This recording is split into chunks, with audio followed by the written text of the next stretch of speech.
الحمد لله نحمده ونستعينه ونستغفره ونؤمن به ونتوكل عليه ونعوذ بالله من شرور أنفسنا ومن سيئات أعمالنا من يهده الله فلا مضل له ومن يضلله فلا هادي له ونشهد أن لا إله إلا الله وحده لا شريك له ونشهد أن سيدنا وسندنا وحبيب ربنا وطبيبنا وطبيب قلوبنا ومولانا وأولانا محمدا عبده ورسوله أرسله بالحق بشيرا ونذيرا وداعيا إلى الله بإذنه وسراجا منيرا أما بعد فقد قال الله تبارك وتعالى في كلامه المجيد أعوذ بالله من الشيطان الرجيم لقد كان لكم في رسول الله أسوة حسنة لمن كان يرجو الله واليوم الآخر وذكر الله كثيرا وقال رسول الله صلى الله عليه وسلم ولدت يوم الاثنين وخرجت من مكة إلى المدينة يوم الاثنين أو كما قال رسول الله صلى الله عليه وسلم صدق الله العظيم وصدق رسوله النبي الكريم ونحن على ذلك لمن الشاهدين والشاكرين والحمد لله رب العالمين. اللهم صل على محمد وعلى آل محمد كما صليت على إبراهيم وعلى آل إبراهيم إنك حميد مجيد. اللهم بارك على محمد وعلى آل محمد كما باركت على إبراهيم وعلى آل إبراهيم إنك حميد مجيد. سبحانك لا علم لنا إلا ما علمتنا إنك أنت العليم الحكيم. আল্লাহ তাআলার শুকরিয়া আদায় করতেছি যে মহান রব্বুল আলামিন আমাদেরকে শুক্রবার দিন সবাই আগে আগে আসার ইমামের খুব কাছে বসে আলোচনা শোনার তৌফিক দান করছেন। হাদিসের মধ্যে আসছে শুক্রবার দিন যে বান্দা 6টা কাজ করবে তার মসজিদে গমন করার জন্য যতগুলো কদম জমিনে রাখে প্রত্যেকটা কদমের বিনিময়ে আল্লাহ তাআলা 1 বছর ইবাদত 1 বছর রোজা রাখার সওয়াব দান করেন। শুক্রবার দিনে যে আমলগুলো হাদিসে আসছে শুক্রবারের জন্য গোসল করা, অন্যান্য দিনে গোসল করি, শুক্রবার জুমার জন্য বিশেষভাবে গোসল করা, এটা ফরজ না ওয়াজিব না, এটা সুন্নাত।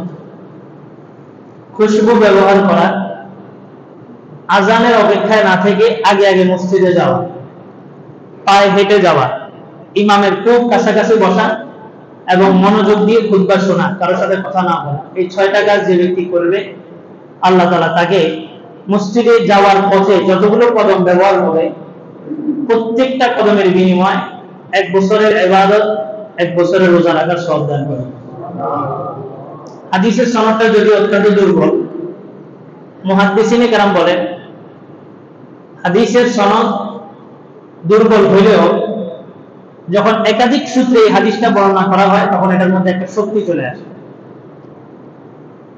সমাজের কিছু মানুষ আছে দুর্বল, মানুষের কাছে অতটা গ্রহণযোগ্যতা তাদের নাই, এমন একজন ব্যক্তি একটা সংবাদ দিলে সবাই বিশ্বাস করে না, কিন্তু একই সংবাদ ওরকম দুর্বল 8-10 জনে বর্ণনা করলে তখন মানুষ এটা বিশ্বাস করে। তো হাদিসগুলাও এক সনদে হাদিসটা দুর্বল হইলেও একাধিক সূত্রে যখন হাদিসটা বর্ণনা করা হয় তখন এই হাদিসটার মধ্যে একটা শক্তি চলে আসে। আর আমলের ক্ষেত্রে দুর্বল হাদিস গ্রহণযোগ্য। এই কারণে আমরা প্রতি শুক্রবার যে 6টা আমলের কথা বলা হলো এগুলো করার চেষ্টা করব। আল্লাহ তাআলা আমাদেরকে এই 6টা আমলের অন্যতম আমল যেটা সবার আগে আগে মসজিদে আসা, ইমামের কাছে বসা, শুরু থেকেই খুতবা শোনার তৌফিক দান করছেন, এজন্য কালিমাতুশ শুকর আদায় করি আলহামদুলিল্লাহ।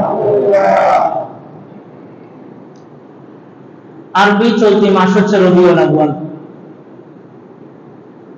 রবিউল আউয়াল এই মাসটা অন্যান্য মাসের তুলনায় আমাদের নবী প্রেমী যাদের মধ্যে নবীর প্রেম আছে তাদের কাছে একটু বেশি গুরুত্ব রাখে। কেন? এই মাসটার মধ্যেই আল্লাহ রাসূল সাল্লাল্লাহু আলাইহি ওয়াসাল্লাম পৃথিবীতে আগমন করছেন। রবিউল আউয়ালকে কেন্দ্র করে অনেকে ঈদ পালন করেন। ঈদ শব্দটা কি? ঈদের দুইটা অর্থ আবিধানিকভাবে। একটা অর্থ হচ্ছে খুশি, যেটা আমরা সবাই জানি। আরেকটা অর্থ, ঈদকে ঈদ এজন্যই বলা হয়, ঈদ শব্দটা আরবি আদা ইয়াউদু থেকে আসছে, অর্থাৎ যেটা বারবার আসে। রমজানের ঈদ এবং কোরবানির ঈদ কি একবার আসে না বারবার আসে? বারবার আসে, প্রতি বছর এটা বারবার আসে। এই কারণে এটাকে কি বলা হয়? ঈদ। আল্লাহ রাসূল যখন মদিনায় গেলেন, মেহরান এবং নাইরুজ দুইটা দিন, আর রাহিকুল মাকতুম আল্লামা মুবারকপুরী রাহমাতুল্লাহ আলাইহি জগৎ বিখ্যাত এক তারিখের কিতাব, যেটা রাসূলের জীবনের উপরে লেখা হয়েছে, আমাদের বাংলা তরজমার দুইটা ভার্সন আমাদের পাঠাগারে আছে। ওটার মধ্যে আনছেন এই দুইটা দিবস আল্লাহ রাসূল যা দেখলেন যে তারা পালন করে, মদিনাবাসী ঈদ পালন করে। রাসূল তাদেরকে জিজ্ঞেস করলেন এই দুইটা দিবস কি? বলে যে আমাদের পূর্বসূরীরা এই দুইটা দিবসে তারা খেলাধুলা করতেন। নাল আবু কি, আমরা এটার মধ্যে খেলাধুলা করি, একটু আনন্দ করি। তখন আল্লাহ রাসূল মুসলমানদেরকে বললেন, তোমাদের জন্য আল্লাহ তাআলা ওই দুইটা দিনের পরিবর্তে অন্য দুইটা দিন দিয়েছেন, যেটার একটা নাম হচ্ছে ঈদুল আযহা আর একটার নাম হচ্ছে ঈদুল ফিতর। আল্লাহ তো চাইলে ওই দুইটা দিনই সবাইকে আনন্দ দিতে পারতেন, কিন্তু দেখেন একটা আনন্দের মতো বিষয় যেখানে মানবতা, ইসলামের কোন বিধিবিধান কাজ করে না। বিধিবিধান দিতে গেলে ওই সময় মায়ের যেদিন স্বাধীন হইল 5 আগস্ট, বহু জায়গায় আমার মুসল্লিরাও ছিল 2-1 জন আগুন জ্বালাইছেন, আনন্দ করতে যে আগুন জ্বালাইছে, আগুন হাসপাতাল মোড়ে জ্বালাইছে, তারপরে পৌরসভার সামনে জ্বালাইছে, টাঙ্গুরে বিভিন্ন জায়গায় জ্বালাইছে। আগুন জ্বালা উল্লাস করা এটা মুসলমানের সংস্কৃতি না। আগুন জ্বালা উল্লাস করে মাজুসি, যারা অগ্নি পূজারী। আমাদের 3 সময় নামাজ পড়া নিষেধ। কেন? বলে যে মাজুসি যারা আগুনকে পূজা করে, তারা সূর্য যখন উঠে, সূর্য যখন ঠিক দ্বিপহরের সময় মাথার উপরে থাকে, সূর্য যখন হেলে যায়, এই 3টার সময় তারা আগুনের পূজা করে, এই হিসাবে সূর্যের পূজা করে। এই কারণে আল্লাহ রাসূল বলছেন এই 3টার সময় মুসলমানের জন্য নামাজ পড়া যাবে না। একটা খুশির দিনও আল্লাহ রাসূল মুসলমানদের জন্য তাদের দিনে আনন্দ করতে নিষেধ করছেন, অন্য দিনে আনন্দ করতে বলছেন। অথচ এখন মুসলমানের সন্তানরা মূর্তি পূজায় যায়। যেদিন মূর্তিকে পালানো হয় সেদিন মুসলমানের ছেলেরাও সেখানে যায়। ধর্ম যার যার, উৎসব সবার, এই স্লোগানটা দেয়। অথচ এটা যেই বলবে, যাই না বলুক না যাই না বলুক, সাথে সাথে বেঈমান হয়ে গেছে। কেউ যদি রাষ্ট্রে চুরি করে, চুরি করার পরে ধরা পড়লো, তাকে যখন আদালতে উঠানো হলো, সে যদি বলে যে চুরি করাটা যে এটা যে একটা ক্রাইম, এটা যে একটা অপরাধ, এটা আমি জানি না, তাহলে তার শাস্তি কয়টা? 2টা। একটা হচ্ছে চুরির অপরাধ, আর একটা হচ্ছে তুমি বাংলাদেশী হইয়া বা নাগরিক হইয়া তুমি সংবিধান জানো না। 2টা অপরাধ। এই যে ধর্ম যার যার, উৎসব সবার, নাউজুবিল্লাহ, এই একটা কুফরি কালাম। যাই না বলেন না যাই না বলেন, না যাই না বললে তো শাস্তি 2টা। একটা হচ্ছে কুফরি কালাম উচ্চারণ করছেন, দ্বিতীয় নাম্বার হচ্ছে আপনি এটা জানলেন না কেন, আপনার তো ঈমান এতটুকু তলাবুল ইলমি ফরিদাতুন আলা কুল্লি মুসলিম, পর্যাপ্ত ইলম শিক্ষা করা সবার উপরে ফরজ। কতটুকু ইলম? যতটুকু দ্বারা আপনি ঈমান এবং কুফর, হালাল এবং হারাম, জায়েজ এবং নাজায়েজের মধ্যে পার্থক্য করতে পারেন। তো আগুন জ্বালায় উৎসব করলেন, আনন্দ করলেন, সবকিছু ঠিক ছিল, কিন্তু এই আগুন জ্বালানোটা ঠিক হয়নি। কিন্তু ওই সময় যে ফতুয়া দিতে যাবে তার পিঠে কি বাঁধতে হবে? বস্তা বাঁধতে হবে। বন্যা চলতেছে, বন্যার সময় মাছ ধরতেছে, রাস্তাঘাটে মাছ ধরতেছে। আমার একজন বললেন যে হুজুর এই মাছ ধরাটা কি জায়েজ? আমি বললাম যে আমি মাসালা বলবো, তবে যদি মায়ের খাইতে হয় এটা আপনি খাবেন, রাজি আছেন? তাহলে চলেন মাসালা বলি। মাছটা এটা রাস্তায় পড়ে থাকলে এটা নষ্ট হবে, কোনো জিনিস নষ্ট করা যাবে না। উচিত কি? মাছটা ধইরা এটা সুন্দরভাবে রান্না করে খাওয়া। এটা কে খাবে? যে কোনো লোক খাইতে পারবে? এটা কি যে কারো খাবার অধিকার আছে? মসজিদের ইমাম মুয়াজ্জিন এটা খেতে পারবে? এই মাছের কোনো মালিকানা আছে? নির্দিষ্ট একটা মালিক আছে, কিন্তু ওখান থেকে এখন মাছটা বের হয়ে গেছে, ফিশারি থেকে মাছটা বের হয়ে গেছে, কিন্তু এটা তো মালিকানা আছে। এখন মাছটা যেহেতু নষ্ট হয়ে যাবে, এই মাছটা এমন এক ব্যক্তি খাবে যে মিসকিন, যার কিছু নেই। তো কিছু কিছু জায়গা আছে যেখানে মাসালা বলতে গেলে হিতে বিপরীত হয়ে যায়, তখন মানুষ একটা আবেগের উপরে আসে, মাসালা বললে তখন আরো হিতে বিপরীত। আল্লাহ রাসূল একটা খুশির সময় পর্যন্ত মুসলমানদেরকে বললেন তাদের এই 2 দিনে তোমরা কোনো আনন্দ উৎসব করবে না। অর্থাৎ ইহুদি নাসারাদের সাথে রাসূল হাত্তাল ইমকান যতটুকু সম্ভব একদম শোয়া থেকে নিয়ে উঠা থেকে নিয়ে খাবার মধ্যে পর্যন্ত আল্লাহ রাসূল তাদের বিরোধিতা করছেন। কিভাবে? আমাদের অনেক জায়গায় এরকম, আমি বিভিন্ন মাদ্রাসায় দেখছি, এই খানা খাওয়ার সময় কোনো কথা বলবে না, হুজুররা দেখ নিয়ে দাঁড়ায় থাকে, খানা খাওয়ার সময় কোনো কথা বলা যাবে না, অথচ এটা সম্পূর্ণ ইসলাম বিরোধী। আল্লাহ রাসূল বলছেন খানা খাওয়ার সময় তোমরা কথা বলবা, কারণ খানা খাওয়ার সময় চুপ থাকা এটা ইহুদিদের কালচার। তারা খানা খাওয়ার আগে দেখবেন কতক্ষণ ভগবানকে করে, পূজা করে, এরা তারপর খাবার শুরু করে, খাবার শেষ হওয়া পর্যন্ত তারা একজন আরেকজনের সাথে কথা বলে না, এটা তাদের কালচার। আল্লাহ রাসূল সেখানে পর্যন্ত বলছেন তাদের বিরোধিতা করো, খানা খাওয়ার সময় প্রয়োজনীয় কথা বলো, প্রয়োজনীয় অপ্রয়োজনীয় না, প্রয়োজনীয় কথা বলো। আর সায়েন্স বলে যখন মানুষ কথা বলে, অতিরিক্ত কথা বলার কারণে মানুষের ক্যালোরিয়াম খরচ হয়, ক্যালসিয়াম খরচ হয়, আর যত ক্যালসিয়াম খরচ হবে তত আপনার পেটের জায়গাটা খালি হবে, খিদা তত বাড়বে। পানি যখন চলতেছে, তো পানির মধ্যে তো সবাই হেঁটতেছে, হাজার হাজার মানুষ পানির ভিতরে। আমরাও যাইতেছি, একটা কাফেলা, ছোট একজন মুরব্বী টাইপের একজন ছিলেন, উনি যাবেন, তো বললাম যে কোথায় যাবেন? তো বলে যে সাগরনাইয়া পর্যন্ত যাবো। এই মুরব্বী এত পরিমাণ কথা বলতেছিল, আমি ওনারে বলছি আপনি যদি এভাবে কথা বলতে থাকেন আপনি সাগরনাইয়া পর্যন্ত যেতে পারবেন না। আমরা সাগরনাইয়া গেছি, আসার পথে দেখলাম যে উনি বাংলা বাজার এক জায়গায় বসে আছে, কোমরে ব্যথা শুরু হয়ে গেছে। আমরা যে কথা বলি এটা প্রেশারটা যায় পরে আপনার মেরুদণ্ডের উপরে। আমি বলছি আপনি যদি সাগরনাইয়া যেতে চান চুপ থাকতে হবে, তাহলে আপনি যেতে পারেন। কথা বলতে বলতে বলতে বলতে ওই বাংলা বাজার পর্যন্ত যে হাঁপায় গেছে। তো সায়েন্সও বলে মানুষ যখন কথা বলে তখন মানুষের ক্যালসিয়াম গুলা নড়াচড়া শুরু করে, ব্যাকটেরিয়া যেগুলো আছে এগুলো নড়াচড়া শুরু করে, সতেজ থাকে, তখন আপনার খানাটা ভালোভাবে হজম হয়। তো আল্লাহ রাসূল ওই 2টা ঈদের আনন্দের দিনে পর্যন্ত মুসলমানদেরকে বললেন তাদের আনন্দের দিনে তোমরা আনন্দ করতে হবে না, আল্লাহ তাআলা বিপরীত তোমাদের জন্য 2টা আনন্দের দিন দিলেন, একটা হচ্ছে ঈদুল ফিতর আর একটা হচ্ছে ঈদুল আযহা। শর্ত হইল শরীয়ত বিরোধী কোনো কাজ সেদিন বাস্তবায়ন করা যাবে না। 5 আগস্ট আমাদের জন্য যদিও ঈদের দিন ছিল, কিন্তু সেটা আমাদের জন্য কি হয়েছে? শরীয়ত লঙ্ঘন করা হয়েছে বহু জায়গায়। তো ঈদ শব্দের অর্থ একটা খুশি। সূরা মায়েদার মধ্যে হযরত ঈসা আলাইহিস সালামের উপরে আল্লাহ তাআলা দস্তরখান নাযিল করতেন। একটা দস্তরখান আসতো, দস্তরখানের মধ্যে মান্না সালু আসতো জান্নাত থেকে।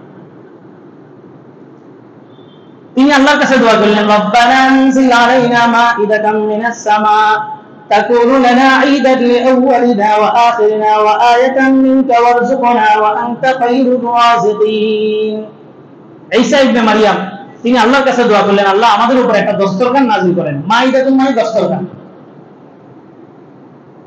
তাকুনু লানা ঈদান লিআউওয়ালিনা যেটা আমাদের জন্য আনন্দদায়ক হবে, লিআউওয়ালিনা ওয়া আখিরিনা আমাদের পূর্বসূরীদের জন্য এবং পরবর্তীদের জন্য, এটা আনন্দ হবে। মান্না সালওয়া এখনো পৃথিবীর কিছু কিছু জায়গায় কুয়াশার মতো কিছু মান্না সালওয়া নাযিল হয়, কুয়াশার মতো অল্প, বছরের যে কোনো একটা সময়। তাহলে ঈদ শব্দের অর্থ আমরা জানলাম 2টা, একটা হচ্ছে ঈদ অর্থ খুশি, আর ঈদকে ঈদের জন্যই বলা হয় যে ঈদটা বারবার আসে, আর যে জিনিসটা বারবার আসে ওই জিনিসটা মানুষের কি হয়? খুশির কারণ হয়। যে জিনিসটা বিরক্তিকর, এটাকে বারবার আসা মানুষ পছন্দ করে না। ফকির একবার আসলে কয় 2 টাকা দিয়ে দ্রুত এটা বিদায় করে, এটা বারবার আসাটা বা দাঁড়ায় থাকাটা পছন্দ করে। সন্তান টাকা চাইলে 10 টাকা চাইলে 5 টাকা দেয়, কয় আবার 5 টাকার জন্য আমার কাছে আসবে, আবার বাবা বইলা ডাক দিবে, ওই ডাকটা আমার ভালো লাগবে। তো ঈদ শব্দের অর্থ হচ্ছে খুশি, আর মিলাদ শব্দের অর্থ হচ্ছে জন্ম। মিলাদ মানে হচ্ছে জন্ম, আর মিলাদুন নবী মানে হচ্ছে নবী জন্ম।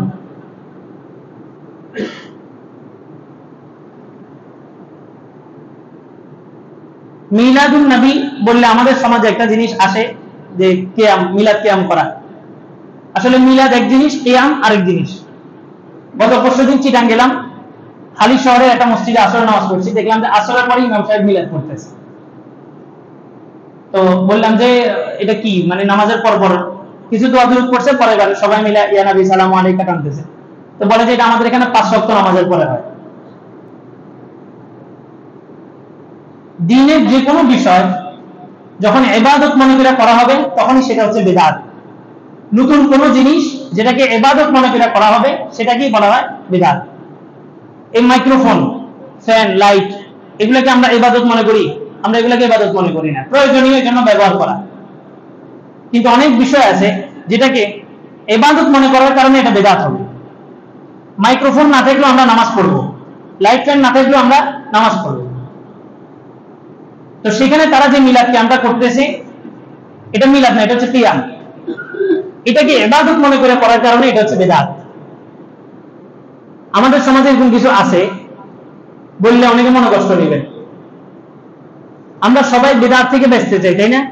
বিদআতের বিষয়টা কি? মনের সাথে সম্পর্ক, মনের বিশ্বাসের সাথে বিদআত সম্পর্ক। নামাজের পরে যে মুনাজাত না করলে আপনারা সবাই বসে থাকেন, যতক্ষণ মুনাজাত না করি ততক্ষণ উঠেন না, অথবা আপনাদেরকে উঠানোর জন্য ঘোষণা দেওয়া লাগে যে আজকে মুনাজাত হবে না। এটা একটা বড়, সবচেয়ে বড় একটা বিদআত। আল্লাহ রাসূল কখনো নামাজের পরে সাহাবীদেরকে নিয়ে মুনাজাত করছেন? একটা হাদিস শুনে। হ্যাঁ, নামাজের পরে দোয়া কবুল হয়, নামাজের পরে দোয়া কবুল হয়, এজন্য দোয়া করা। আপনার মনের ভিতরে কি কষ্ট আছে, কি ব্যথা আছে, এটা কি ইমাম সাহেব জানে? জানে।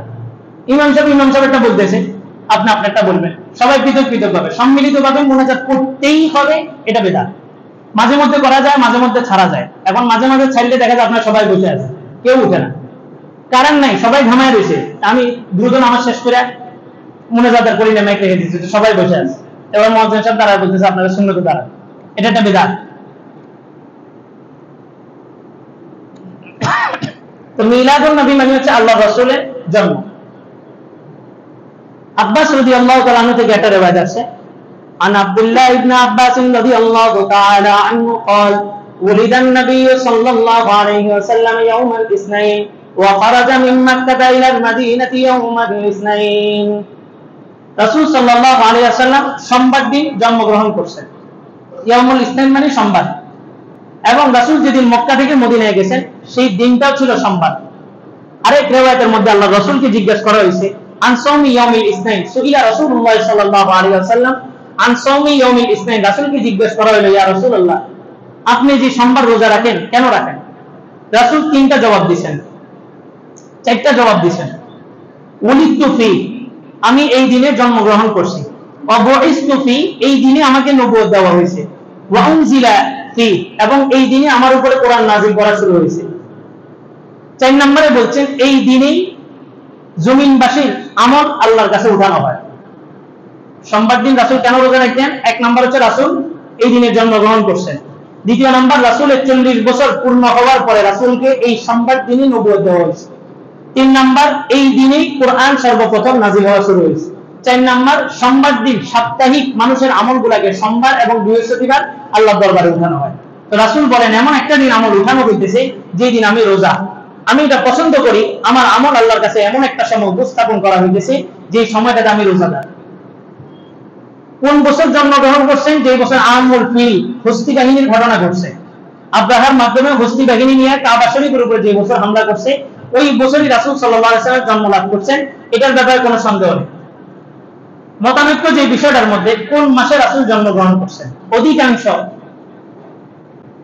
ইবনে কাসির একটা কিতাব আছে, আল বিদায়া ওয়ান নিহায়া, মুসান্নাফ ইবনে কাসির, উনি ওনার কিতাবের মধ্যে আছেন রাসূলের কোন মাসে জন্ম করছেন, এই জন্মগ্রহণ করছেন, এই ব্যাপারে দুইটা মত, একটা হচ্ছে রমজান আর একটা হচ্ছে রবিউল আউয়াল। রমজানের ব্যাপারে যে মতটা দিছে ওই আমুল ফিলের ওই তারিখের সাথে এখন আপনি নিজেও ক্যালকুলেটর করলে হিসাব মিলাতে পারবেন না যে রমজানে রাসূল জন্মগ্রহণ করছে, এই কারণে এই রওয়ায়াতটা বাদ। রবিউল আউয়াল মাসে জন্মগ্রহণ করছেন, এটা সর্বদিক থেকে হিসাব মিলে। এখন রবিউল আউয়ালের কোন তারিখে রাসূল জন্মগ্রহণ করছেন, সেখানে 6 থেকে 7টা সংখ্যা আসছে। রবিউল আউয়াল মাসের 2 তারিখ, রবিউল আউয়াল মাসের 8 তারিখ, রবিউল আউয়ালের 10, রবিউল আউয়ালের 12, রবিউল আউয়ালের 17, আরেক রওয়ায়াতে আসছে রবিউল আউয়ালের 8 দিন বাকি থাকতে। এই সবগুলা রওয়ায়াতের মধ্যে 4টা রওয়ায়াতকে বাদ দিয়া ইবনে কাসির রাহমাতুল্লাহ আলাইহি উনি 3টা রওয়ায়াত নিয়ে আলোচনা করছেন, 2, 8, 12, এই 3টা দিবস নিয়ে উনি আলোচনা করছেন। 2 নাম্বার 2 তারিখে যে রওয়ায়াতটা আসছে যে রাসূল রবিউল আউয়ালের 2 তারিখে জন্মগ্রহণ করছেন, এটার সনদের মধ্যে একজন দুর্বল রাবী আছে, যার কারণে এই সনদটা গ্রহণযোগ্য নয়, অর্থাৎ রাসূল রবিউল আউয়াল মাসের 2 তারিখে জন্মগ্রহণ করছেন এটা সঠিক নয়। 8 তারিখের ব্যাপারে যেটা আসছে এটা বেশি প্রসিদ্ধ, বেশি শুদ্ধ, বিশুদ্ধ মত হচ্ছে রাসূল রবিউল আউয়ালের 8 তারিখে জন্মগ্রহণ করছেন। আর 12 তারিখ যেটা আমাদের জশ্নে জুলুস পুরা বাংলাদেশ সহ বিভিন্ন জায়গায় ভারত উপমহাদেশে বিশেষভাবে পালিত হয়, এই 12 তারিখের ব্যাপারে যে রওয়ায়াতটা এটা হচ্ছে প্রসিদ্ধ, বিশুদ্ধ না, এটা হচ্ছে প্রসিদ্ধ। আর 8 তারিখের মতটা বিশুদ্ধ। বিশুদ্ধ আর প্রসিদ্ধ মাঝখানে ব্যবধান বুঝছেন?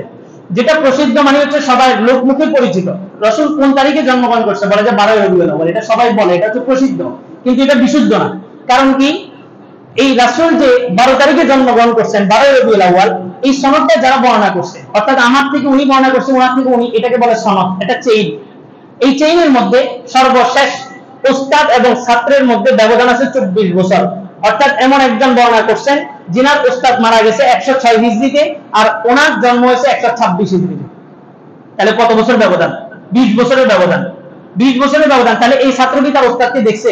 দেখেন, এই 12 তারিখের মধ্যে যে সনদে বর্ণনা হয়েছে এই সনদটাকে বলা হয় ইনকিতা, মানে বিচ্ছিন্ন হয়ে গেছে, মুনকাতি। এটা দলিলের উপযুক্ত না, এটার উপর আমল করা যাবে না। কিন্তু এখন ভারত উপমহাদেশে পালন করে কোন তারিখে? এই 12 রবিউল আউয়াল। তাহলে আমরা জানলাম 12 রবিউল আউয়াল এই মতটা হচ্ছে প্রসিদ্ধ, আর 8 রবিউল আউয়াল এটা হচ্ছে বিশুদ্ধ। 8 রবিউল আউয়াল এটা হচ্ছে বিশুদ্ধ, আর 12 রবিউল আউয়াল এটা হচ্ছে প্রসিদ্ধ। আরো সহজ, এখন আধুনিক যুগ আসাতে আপনি এখন থেকে ক্যালকুলেশনগুলো দিবেন, সার্চ দিবেন, ক্যালেন্ডারগুলো সার্চ দিবেন যে 1446 বছর পূর্বে আপনার 12 রবিউল আউয়াল, আপনার 8 রবিউল আউয়াল কি বার আছে? 12 রবিউল আউয়াল যেই বার 8 রবিউল আউয়াল সেই বার হবে না। 8 রবিউল আউয়ালে যায় দেখবেন যে আপনার সোমবার পড়ে। একদম সহজ। আধুনিক বিজ্ঞান এখন এটা বোঝার জন্য আরো সহজ হয়ে গেছে। বিভিন্ন মানুষ আছে না ঈদ পালন করে সৌদির সাথে, এখন আধুনিক যুগ আসাতে এটা আরো আমাদের কাছে সহজ হয়ে গেছে। দিগন্ত সব জায়গায় এক না। কক্ষপথগুলা যারা গবেষণা করছেন ওনারাই বলছেন একই দিনে পুরো বিশ্বে ঈদ করা সম্ভব নয়। তাহলে এই মতগুলোর ভিতরে আমরা জানলাম যে আল্লাহ রাসূল রবিউল আউয়াল মাসের 8 তারিখে জন্মগ্রহণ করছেন, এই মতটাই বিশুদ্ধ। কেউ যদি পালন করতে হয় তাহলে এই 8 তারিখই পালন করবে। এবার আসেন কিভাবে পালন করবে? যেভাবে রাসূল পালন করছেন সেভাবে আমরা পালন করব। লাকাদ কানা লাকুম ফি রাসূলিল্লাহি উসওয়াতুন হাসানাহ লিমান কানা ইয়ারজুল্লাহা ওয়াল ইয়াওমাল আখির ওয়া যাকারাল্লাহা কাসীরান। বলেন যে রাসূলের মধ্যে তোমাদের জন্য উত্তম আদর্শ আছে। লিমান কানা ইয়ারজুল্লাহ, যে ব্যক্তি আল্লাহর সাক্ষাতের আশাবাদী, ওয়াল ইয়াউমাল আখির, আখিরাতে বিশ্বাসী, সেই যেন রাসূলকে অনুসরণ করে। তাহলে রাসূলের জন্ম দিবস রাসূল যেভাবে পালন করছেন ওভাবে পালন করব, না 600 হিজরির পরে যে আবিষ্কারক আবিষ্কার করছে তার মতো করে পালন করব? রাসূল যেভাবে পালন করছেন ওভাবেই আমরা পালন করব। রাসূলকে জিজ্ঞাসা করা হলো, রাসূল আপনি যে সোমবার এবং বৃহস্পতিবার রোজা রাখেন এটার কারণ কি? রাসূল 4টা জবাব দিয়েছিলেন, বলছি উলিদতু ফি ওয়া বুইসতু ফি ওয়া উনজিলা ফি, এবং এই দিনেই মানব জাতির আমলকে আল্লাহর কাছে উঠানো হয়। তাহলে রাসূল সোমবারে রোজা রাখতেন যে কয়টা কারণ, তার মধ্যে 1 নাম্বার কারণ ছিল কি? রাসূল এই দিনে জন্মগ্রহণ করছেন, এইজন্য শুকরিয়া দান সোমবারে রাসূল রোজা রাখতেন। রাসূল জন্ম দিবস কি বছরে একবার পালন করছেন না প্রতি সপ্তাহে পালন করছেন? প্রতি সপ্তাহে পালন করছেন। তাহলে যারা পালন করতে চাই, পালন করতে আগ্রহী, তারা কিভাবে পালন করব? প্রতি সপ্তাহে পালন করতে হবে। রাসূল কিবারে পালন করছেন? সোমবারে পালন করছেন। আমরাও কিবারে পালন করব? সোমবারে পালন করব। রাসূল কিভাবে পালন করছেন? রোজা রাখার মাধ্যমে পালন করছেন। আমরাও কিভাবে পালন করব? রোজা রাখার মাধ্যমে। এর বাহিরে যদি যাই, আম্মা জান আয়েশা রাদিয়াল্লাহু তাআলা বলেন ইয়াকুম ওয়া মুহদাসাতুহা, নতুনত্ব যে জিনিসগুলা দিনের ধর্মের মধ্যে ঢুকে এগুলা থেকে তোমরা বেঁচে থাকো। ফাইন্না কুল্লা মুহদাসাতিন বিদআ ওয়া কুল্লা বিদআতিন দালালাহ ওয়া কুল্লা দালালাতিন ফিন্নার। জীবনে যত আমল করছো এগুলা বিবেচনা নাই, এগুলা আমল বিবেচ্য নয়। তুমি যদি নতুন কোনো কিছুর উপরে আমল করে থাকো যেটা দিনের মধ্যে ছিল না, আম্মা জান আয়েশার আরেকটা হাদিসের মধ্যে আছে, মান আহদাসা আমরানা মান আহদাসা ফি আমরিনা ফালাইসা মিন্না ফাহুয়া রাদ্দুন।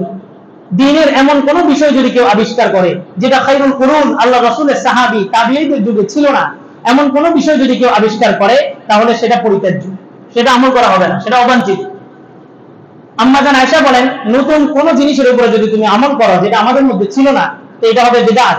আর তিনি বলেন ওয়া কুল্লা বিদআতিন দালালা, প্রত্যেকটা নব বস্তু আবিষ্কৃত বস্তুই হচ্ছে গোমরাহি। ওয়া কুল্লা বিদআতিন দালালা ওয়া কুল্লা দালালাতিন ফিন্নার, আর প্রত্যেক গোমরাহির ঠিকানা হচ্ছে জাহান্নাম। অর্থাৎ সারা জীবন নামাজ পড়ছেন, রোজা রাখছেন, হজ করছেন, এগুলো কিছুই আলোচনায় আসবে না আপনি দ্বীনের মধ্যে কোনো নতুন কিছু ঢুকাইছেন কিনা। যদি ঢুকায় থাকেন অথবা জানা সত্ত্বেও নতুন কোনো জিনিসের উপর আমল করছেন, তো আপনার আর কোনো আমল বিবেচনা আসবে না, আপনার ঠিকানা সরাসরি কোথায়? জাহান্নাম। নাউযুবিল্লাহ। আল্লাহ তাআলা আমাদেরকে এই শ্রেণী থেকে হেফাজত করুন। আল্লাহ। রাসূল নিজের জন্মদিবসটা পালন করছেন রোজা রাখার মাধ্যমে এবং কিছু টেকনিক শিখাই দিয়ে গেছেন। সাহাবীরা সবসময় হতাশার মধ্যে ভুগতেন যে অন্য অন্য নবীদের উম্মতেরা হায়াত পাইছে 1 বছর, 1000 বছর, 1200 বছর, এরকম লম্বা লম্বা হায়াত পাইছে, তারা কত আমল করছে, আমাদের কত আগে তারা জান্নাতে চলে যাবে। আল্লাহ তাআলা বিভিন্ন সময় সাহাবীদেরকে মেগা প্রজেক্ট দিতেন, কাজ অল্প কিন্তু এটার বেনিফিট অনেক বেশি। আল্লাহ রাসূল বলেন, যে ব্যক্তি প্রত্যেক মাসের আইয়ামে 20 3টা রোজা রাখবে, মাসের মাঝখানে 3টা রোজা 13, 14, 15, এই 3টা রোজা যে ব্যক্তি রাখবে প্রত্যেক মাসের মাঝখানে 3 দিন, আল্লাহ তাআলা তাকে পুরা বছর রোজা রাখার সওয়াব দান করেন। আরেক হাদিসে বলছেন, মান সামা ইয়াউমা আরাফাতা আহতাসিবু আলাল্লাহি আন ইউকাফিরা আস-সানাতাল্লাতী ক্বাবলা ওয়াস-সানাতাল্লাতী বাদা, যে ব্যক্তি আরাফার একটা দিন, নয় আরাফা একদিন রোজা রাখবে, তার পিছনের এবং আগে, সামনের এবং পরের 2 বছরের গুনাহ আল্লাহ তাআলা maaf করে দিবেন। আরেক হাদিসে বলছেন, মান সামা ইয়াউমা আশুরা আহতাসিবু আলাল্লাহি আন ইউকাফিরা আস-সানাতাল্লাতী ক্বাবলা, যে ব্যক্তি আশুরার একটা রোজা রাখবে, আমি আল্লাহর কাছে আশাবাদী তার পিছনের 1 বছরের গুনাহ maaf হয়ে যাবে। রমজানে 30টা রোজা রাখছে, রমজানের পরে শাওয়াল, আল্লাহ রাসূল বলেন, যে ব্যক্তি শাওয়ালে 6টা রোজা রাখবে, কামান সামা ইয়াসুমুদ দাহর, সে কেমন যেন পুরা বছর রোজা রাখার সওয়াব অর্জন করে নেবে। এগুলো আমাদের জন্য মেগা অফার। তো জন্মদিবস যদি কেউ পালন করতেই চাই একান্ত, তাহলে আমরা কিভাবে পালন করব? সোমবারে পালন করব। কিসের মাধ্যমে? রোজা রাখার মাধ্যমে। এর ব্যতিক্রম কোনো কিছু করতে গেলে সেটা হবে বেদাত, আর এই বেদাতের কাজে জড়িত হইলে এটা ঠিকানা কোথায়? জাহান্নাম। আল্লাহ। এই হচ্ছে আপনাদের রবিউল আউয়াল মাসের আলোচনা। আলহামদুলিল্লাহ, আমরা দেখছি ঢাকা ভার্সিটিতে কখনো কল্পনাও করা যায় না যে নামাজ পড়বে। নামাজ পড়ার কারণে আব্দুল ফাহাদকে জামাত শিবিরের ট্যাগ দিয়ে হত্যা করা হলো। গজওয়াতুল হিন্দের সর্বপ্রথম সৈনিক যাকে বলা হয়, শহীদ বলা হয়। গত কিছুদিন আগে দেখলাম, গত পরশুদিন, সেই ঢাকার ক্যাম্পাসের মধ্যেই তারা কাওয়ালি আয়োজন করছে। আল্লাহ রাসূলের বিভিন্ন নাত, ত্রিভুবনের প্রিয় মোহাম্মদ, একটা প্রসিদ্ধ গজল, তারপরে মাওলা ইয়া সাল্লি ওয়া সাল্লিম দাইমান, এই ধরনের কাওয়ালিগুলো তারা আয়োজন করতেছে। 23 তারিখ দেখলাম তারা বিশাল একটা সিরাত কনফারেন্স করতেছে এবং বাংলাদেশের টপ যত বক্তা আছে সমস্ত বক্তাদেরকে সেখানে দাওয়াত দিচ্ছে। তো আমরা চাই এই বিজয়ের ধারাটা চালু থাকুক, এমন কোন শক্তি আবার এই ক্ষমতার মধ্যে না বসুক, এমন কোন পলিসি, এমন কোন সিস্টেমে এই রাষ্ট্র আবার পরিচালিত না হোক যে রাষ্ট্রকে 10-15 বছর পরে আবার স্বাধীন করতে হয়। আমরা এটা চাইতেছি না। এবং আমরা যদি দেখি তারিখ, ইতিহাস পড়ি, ইতিহাস কেন পড়া হয়? মোল্লা আলী মিয়া তারিখুল ইসলামের মধ্যে লিখছে, ইতিহাস কেন পড়া হয়? বলে যে আমরা যখনই কোনো জালেম শাসক, যখনই কোনো বিপর্যয়ে পড়ব, তখন আমাদের পূর্বসূরীরা কিভাবে ওই সমস্ত জিনিসগুলোর মোকাবেলা করে সফল হয়েছেন এটা জানার জন্য আমরা ইতিহাস পড়ি। কিন্তু এখন হয়ে গেছি কি আমরা ইতিহাসটা পড়ি, এটা একটা পাঠ্যপুস্তকের মধ্যে আছে, এটা আমাদের মেজাজের মধ্যে থাকে, এটা একদম ছোটস্থ করানো হয়, কিন্তু বাস্তবিক প্র্যাকটিক্যালি এটা ঠিক করা হয় না। আমরা যদি তারিখের পাতায় দেখি, তো সোনালী যুগ বলতে একটাই যুগ ছিল, সেটা হচ্ছে রাসূলের যুগ। সোনালী যুগ বলতে একটা যুগকে বলা হয় যেটা খেলাফতের যুগ ছিল, এবং খেলাফত ধ্বংস হওয়ার 100 বছর 1923-24 দিকে খেলাফত ধ্বংস হয়েছে। 100 বছর মনে করেন পেরিয়ে গেছে। তা আমরা আশাবাদী, আল্লাহ রাসূলের একটা হাদিস আছে, প্রতি 100 বছরের মধ্যে আল্লাহ তাআলা একজন মুজাদ্দিদকে প্রেরণ করেন। প্রতি 100 বছরে একজন মুজাদ্দিদ আসেন, যিনি ধর্মের মধ্যে যত বিকৃত হয়েছে এবং সমাজ ব্যবস্থাকে সুষ্ঠু করার জন্য উনি একটা ইসলামিক একটা আন্দোলন পরিচালনা করেন। প্রতি 100 বছরের মাথায় এটা হয়। তো দেশ যতদিন পর্যন্ত এই পলিসিতে ছিল, এটা ব্যক্তি জালেম ছিল না, এই সিস্টেমটাই হচ্ছে জালেম। যে সিস্টেমটা করা হয়েছে গণতন্ত্রের, এই সিস্টেমটাই জালেম। এবং আমাদের বাংলাদেশের যে সংবিধানটা আছে, সংবিধানের যে 4টা মূল ধারা, গণতন্ত্র, সমাজতন্ত্র, তারপরে ধর্মনিরপেক্ষতাবাদ আর কি জাতীয়তাবাদ, 4টা মূল নীতির উপর আমাদের সংবিধান রচনা করা। এই সংবিধানের 4টার কোনোটাই আমাদের ইসলাম সাপোর্ট করে না। এই সংবিধানের 4টার কারিকুলাম, প্রত্যেকটা কারিকুলাম ইসলামকে ধ্বংস করার জন্য তৈরি করা হয়েছে। সোজা কথা বলতে পারি, গণতন্ত্র আবিষ্কার করাই হয়েছে আমাদের খেলাফতকে ধ্বংস করার জন্য। খেলাফত আব্বাসিয়া সর্বশেষ ধ্বংস হইল ইরাক আন্দোলনের মাধ্যমে।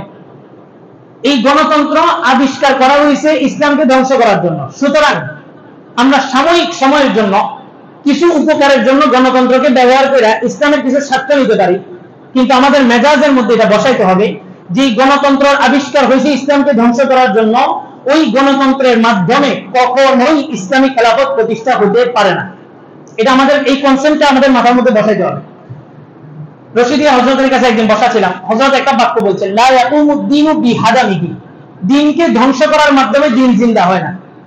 আপনি পতিতালয়ে গেছেন দাওয়াত দেওয়ার জন্য, নামাজের দাওয়াত দেওয়ার জন্য, আপনি পতিতালয়ে যাওয়ার কারণে আপনি যে লেবাসটা পরে যে পতিতালয়ে গেছেন, এটাতেই দ্বীন ধ্বংস হয়ে গেছে। তো সেখান থেকে নামাজই আসবে না। প্রত্যেকটা জায়গায় এই গণতন্ত্রকে তৈরি করা হয়েছে দ্বীনকে ধ্বংস করার জন্য। সুতরাং এই গণতন্ত্রের মাধ্যমে কখনো আবার দ্বীন কায়েম হবে না। তো কিভাবে কায়েম হবে? আমাদের একদম নগদ হাতের ভিতরে 2-4 বছর আগের ইতিহাস দেখলেই আমরা আফগানিস্তান দেখতে পারি। একটা গণবিপ্লবের মাধ্যমে কোন গণতন্ত্রের ইস্যু ছাড়াই ওনারা স্বয়ং ভাবে ওনারা প্রতিষ্ঠিত হয়ে গেছে এবং পরিপূর্ণ সমস্ত জায়গায় ইসলামী হুকুমত কায়েম করতেছে। যখন ওনারা স্বাধীন হন, 2017 সালের একটা ঘটনা, কিছু অঞ্চল ওনাদের দখলে ছিল, ওই অঞ্চলগুলো পর্যন্ত ওনারা ইসলামী হুকুমত এমন ভাবে বাস্তবায়ন করছেন। জহিলিয়া মসজিদের মুফতি ইলিয়াস আহমদ বারকাতুহু আমাদেরকে শোনাইছেন যে একজন আফগানি কমান্ডারের সাথে সাক্ষাৎ হয়েছে। উনি বলছেন যে রাস্তার পাশে যদি 7 কেজি স্বর্ণ রেখায় যাও, 7 বছর পরে আসলে তুমি ওই 7 কেজি স্বর্ণই পাবা, 1 চুল পরিমাণ সেখান থেকে স্বর্ণ কমবে না। এমন ভাবে কায়েম করে গেছে। গতকালকে আমাদের আশপাশের ইমামদেরকে নিয়ে ইসলামী ব্যাংক মূল শাখা যেটা কলেজ রোডের, ওখানে একটা মত বিনিময় সভা করছে ওনারা। তো আসলে মসজিদ বড়, আপনাদের ইমাম ছোট, ওই মসজিদ বড় হিসাবে আমি ওখানে দাওয়াত পেয়ে গেছি। আমার একদিন আগে জানাইছেন তো ইসলামিক অর্থনীতির ভারত উপমহাদেশে যিনি সর্বপ্রথম ইসলামিক অর্থনীতিতে হাত দিয়েছেন এবং ইসলামিক অর্থনীতিটাকে শুধুমাত্র নামে না কার্য করে পরিপূর্ণ বাস্তবায়ন করছেন, ওনার নাম হচ্ছে আল্লামা তকি উসমানী দামাত বারকাতুহু। পুরো ভারত উপমহাদেশের মধ্যে ওনার মতো আলেম দ্বিতীয়জন তৈরি করা সম্ভব না। এই তকি উসমানী সাহেবের বহসফি কাজায়া একটা কিতাব লিখছেন, যেটা জগৎ বিখ্যাত একটা সমাদৃত কিতাব। প্রত্যেকটা মানুষ, বিশেষ করে ব্যাংকিং সোসাইটিতে যারা আছেন, এনারা এই কিতাবটাকে সামনে রেখেই চলাচল করে। তকি উসমানী সাহেবের ছাত্র বাংলাদেশের বুরহানুদ্দিন রাব্বানী সাহেব, আমি ওনার কাছে সরাসরি ইসলামিক অর্থনীতি নিয়ে পড়াশোনা করছি। তো যেহেতু এক জায়গায় দাওয়াত দিয়েছেন মত বিনিময়, আমাদের সাধারণ আমাদের মাথার মধ্যে আসছে যে ওনারা হয়তো জায়েজ না জায়েজ নিয়ে আমাদের সাথে ডিসকাস করবে যে কোন পদ্ধতিতে গেলে কিভাবে কি হয় না হয়। তা আমি এটার ব্যাপারে একটু স্টাডি আগে থেকেই ছিল, আর একটু গবেষণা করে কিছু নোট করে নিলাম। ওখানে যাওয়ার পর আমাদের ইমামদের বৈঠক হলো এবং যতজন ইমাম ছিলেন সবার ভিতরে আমি সবাই ছোট ছিলাম এবং আমার এক কোনায় বসে থাকার কারণে আমার সিরিয়াল আসছে আগে। তো হুজুররা বললেন যে আপনি কথা বলেন। আমি অর্থনীতির যে মূল চাকা 4টা, প্রয়োজন নিরূপণ, উপকরণ নির্ধারণ, উপাদানের সুষম বন্টন এবং ডেভেলপমেন্ট তারাক্কি, এই 4টা মূল ভিত্তির উপরে আপনার অর্থনীতির চাকাটা চলমান। আল্লাহ রাসূল সাল্লাল্লাহু আলাইহি ওয়াসাল্লাম হুযায়ফাতুল ইয়ামান রাদিয়াল্লাহু তাআলা আনহুর সামনে একটা চতুর্ভুজ আঁকছেন, 4 কোণা একটা ঘর আঁকছেন। হায়াতুস সাহাবার মধ্যে আসে এই ঘরের মাঝখান থেকে, একদম মাঝখান পয়েন্ট থেকে একটা বিন্দু ধরে একটা রেখা টান দিয়ে ঘরের বাহিরে নিয়ে গেছেন। তো হুযায়ফা রাদিয়াল্লাহু তাআলা আনহুকে আল্লাহ রাসূল জিজ্ঞাসা করলেন যে হুযায়ফা এটা কি? তো তিনি বললেন যে আল্লাহু ওয়া রাসূলুহু আ'লাম।